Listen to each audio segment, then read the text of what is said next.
हरिओम नमः शिवाय।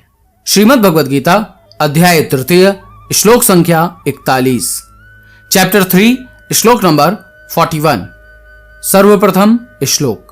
तस्मात् त्वमिन्द्रियाण्ययादौ नियम्य भरतर्षभ पाप्मानं प्रजहेहेनं ज्ञानविज्ञाननाशनम्। श्रीमद् भगवद गीता गीता प्रेस गोरखपुर में अध्याय तृतीय श्लोक संख्या 41 का अनुवाद कुछ इस प्रकार से बताया गया है। इसलिए हे अर्जुन, तो पहले इंद्रियों को वश में करके इस ज्ञान और विज्ञान का नाश करने वाले महान पापी काम को अवश्य ही बलपूर्वक मार डाल। श्रीमद् भगवद गीता यथारूप में अध्याय तृतीय श्लोक संख्या 41 का अनुवाद कुछ इस प्रकार से बताया गया है। इसलिए हे भरतवंशियों में श्रेष्ठ अर्जुन, प्रारंभ में ही इंद्रियों को वश में करके इस पाप के महान प्रतीक काम का दमन करो तथा ज्ञान तथा आत्म साक्षात्कार के इस विनाशकर्ता का वध कर दो। श्रीमद् भगवद गीता यथारूप में अध्याय तृतीय श्लोक संख्या 41 का तात्पर्य कुछ इस प्रकार से बताया गया है। भगवान ने अर्जुन को प्रारंभ से ही इंद्रिय संयम करने का उपदेश दिया है, जिससे वह सबसे पापी शत्रु काम का दमन कर सके, जो आत्म साक्षात्कार तथा आत्मज्ञान की उत्कंठा को विनष्ट करने वाला है। ज्ञान का अर्थ है आत्म तथा अनात्म के भेद का बोध, अर्थात यह ज्ञान की आत्मा शरीर नहीं है।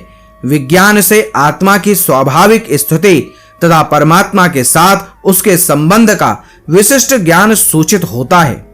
श्रीमद् भागवत में इसकी विवेचना इस प्रकार हुई है।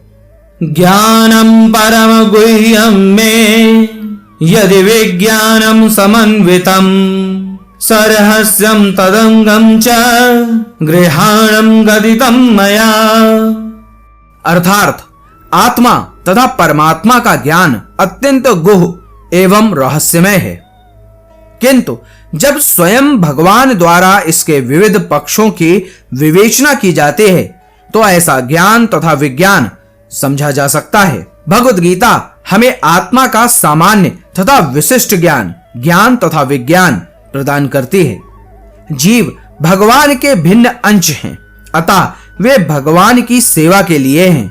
यह चेतना कृष्ण भावनामृत कहलाती है। अतः मनुष्य को जीवन के प्रारंभ से इस कृष्ण भावनामृत को सीखना होता है, जिससे वह पूर्णतया कृष्ण भावना भावित होकर तदनुसार कर्म करे।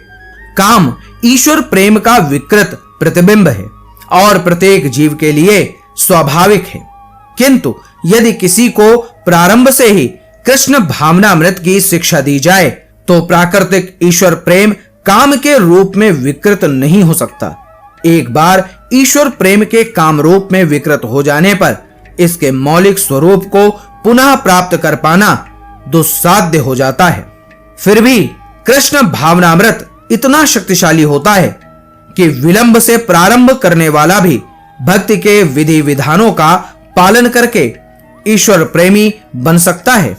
अतः जीवन की किसी भी अवस्था में या जब भी इसकी अनिवार्यता समझी जाए, मनुष्य कृष्ण भावनामृत या भगवत भक्ति के द्वारा इंद्रियों को वश में करना प्रारंभ कर सकता है और काम को भगवत प्रेम में बदल सकता है, जो मानव जीवन के पूर्णता की चरम अवस्था है।